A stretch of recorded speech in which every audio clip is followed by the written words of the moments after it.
শাড়ি পরিহিত বউকে নিয়ে একটি অনুষ্ঠানে এসেছি। হঠাৎ আমার চোখ পড়ল অনেকে আমার বউয়ের শাড়ির নিচের দিকে বারবার তাকাচ্ছে, অর্থাৎ পায়ের গোড়ালির দিকে।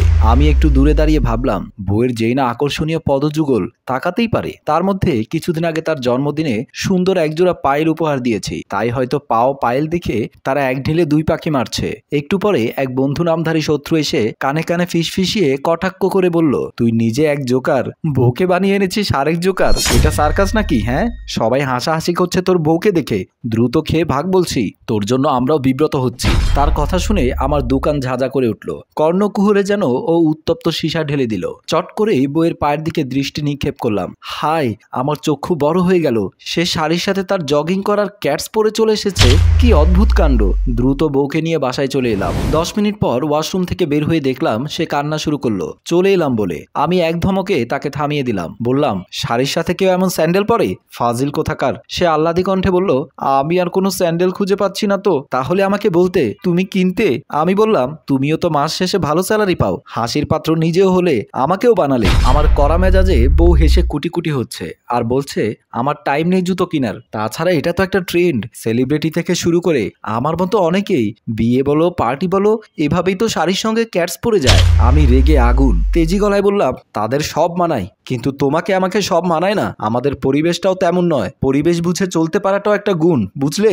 আজকের পরিবেশটা শাড়ির সঙ্গে ক্যাটস পরে যাওয়ার উপযোগী নয়। আমি এত কথা বলছি, মেয়েটা চুপচাপ শুনেই যাচ্ছে। তারপর বললাম, ভাত দাও, আমি কাপড় চেঞ্জ করে আসছি। কথা বলেই আমি রুমে চলে গেলাম। কিছুক্ষণ পর বউ টেবিলে ভাত রেডি করে আমাকে আবার ডাকলো। আমি ভাত খেতে বসতে বসতে বললাম, কেবল জোয়ারে গা ভাসালে হয় না, বুঝলে? তোমার বদ স্বভাবের জন্য আজ আমি অপমানিত হলাম। কথায় আছে না, একজনের পাপে 10 জনকে ধরে। আজ আমার সেই দশা হলো। কি বিচ্ছিরি বিষয়। উফ, আলসেমি করে করে সবসময় দরকারি জিনিসপত্র কেনো না তুমি। জোড়া তালে দিয়ে সবকিছু কাবাদ দেওয়ার একটা অপচেষ্টা করার বাজে হ্যাবিট তোমার মাঝে। কি দেখে যে তোমাকে বিয়ে করলাম এখনো ভেবে পাচ্ছি না। আমি এত কিছু বললাম বউকে, তবুও সে বোবা হাসি হেসেই যাচ্ছে। এই এক আজব চিজ। যত কিছুই বলি বউ আমার ক্ষেপে যায় না, উত্তেজিত হয় না, বরাবরই শান্ত দিঘির জল থাকে। মূলত আমার বউ চাইলেও রাখতে পারে না প্রিয়জনদের উপরে। পরিশেষে অনুধাবন করলাম এটাও তার একটা বড় স্বভাব, যে স্বভাব অনেক বেশি মহৎ প্রশান্তির। এবার আমি নিজেকে কন্ট্রোল করে বউকে রোমাঞ্চিত হাসি দিয়ে বললাম, ভাত খেয়ে নাও। আমার রিকোয়েস্টে একটা স্বভাব করতে পারবে, স্পেশালি রাতের জন্য? বউ মিটি মিটি হেসে বলল, হ্যাঁ পারবো মেবি। ওরে, আমার খুশি দেখে কে। বউকে কোলে তুলে দুগাল ভিজিয়ে দিলাম। বউ বিরক্ত না হয়ে আবেশে দুচোখ বুঝে ফেললো। তারপর রুমে ঢুকে গেলাম। পরের দিন পাশের বাসার আন্টি আমাদের রুমে এসে আমাকে বলল, মা, কিছু টাকা হবে তোমার কাছে? আমি খানিক বিব্রত হয়ে বললাম, আন্টি, আমার কাছে চাল কেনার টাকা আছে, অতিরিক্ত টাকা নেই। তোমাকে চাল আমি দিচ্ছি, তার বিনিময়ে তুমি চালের টাকাটা আমাকে দাও। ভদ্রমহিলার উদ্বিগ্ন দৃষ্টি নিয়ে আমাকে কথাগুলো বলে রুম থেকে বেরিয়ে যায়। কিছুক্ষণ পরে ভদ্রমহিলা আমার হাতে চাউলের পলিথিন দিয়ে বললেন, মাগো, টাকাটা তাড়াতাড়ি দাও, আমার বাচ্চাটা খুব অসুস্থ, ওকে ডাক্তারের কাছে নিয়ে যেতে হবে। জানি না 5 কেজি চালের দাম দিয়ে উনি কিভাবে মেয়েকে ডাক্তার দেখাবেন কিংবা ঔষধ কিনবেন। আমার কাছে অতিরিক্ত টাকা ছিল না। আরো কিছুক্ষণ পরে চাউলের পলিথিন হাতে নিয়ে ভদ্রমহিলার মেয়ের খোঁজ নেওয়ার জন্য উনার বাসায় যায়। গিয়ে দেখি মেয়ে শুয়ে আছে আর ভদ্রমহিলা ঔষধ আনতে গেছে। আমাকে দেখে অসুস্থ মেয়েটি খুব খুশি হলো। আমি রান্নাঘরে গিয়ে দেখলাম তাদের ঘরে আর কোনো চাল নেই। আমি চাউলের পলিথিন তাদের রান্নাঘরে রেখে চলে আসতেই ভদ্রমহিলা ঔষধ নিয়ে চলে আসলো। আমাকে দেখে বলল, মাগো, তোমার উপকারের কথা কখনো ভুলবো না। ওই টাকাটা না পেলে কি যে হতো। আমি ওনাকে বুঝালাম, টাকাটা আমি এমনি দেইনি, বিনিময়ে আপনি চাল দিয়েছেন, সুতরাং এতটা কৃতজ্ঞ হওয়ার কিচ্ছু নেই। এ কথা বলে আমি চলে আসলাম।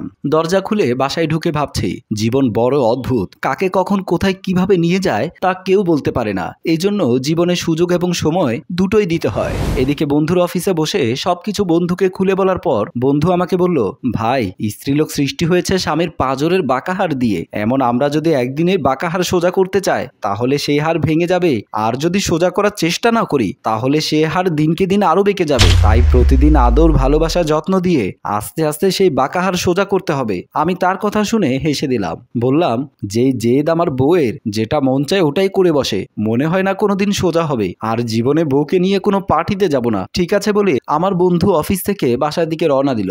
আমিও আর বসে না থেকে বের হয়ে গেলাম। গেট দিয়ে যখন বাসায় ঢুকতে যাব তখন দেখি রহিমা খালা আমাকে জড়িয়ে ধরে বলল, বাবা, তুই একটা ভালো বংশের পছন্দের মেয়ে বিয়ে করেছিস। আমি বললাম, খালা হঠাৎ এই কথা বললেন কেন? বাবা, আমার মেয়েটা জ্বরে পুড়ে যাচ্ছিল। বিশ্বাস কর, আমার কাছে একটা টাকাও ছিল না, অল্প চাউল ছিল।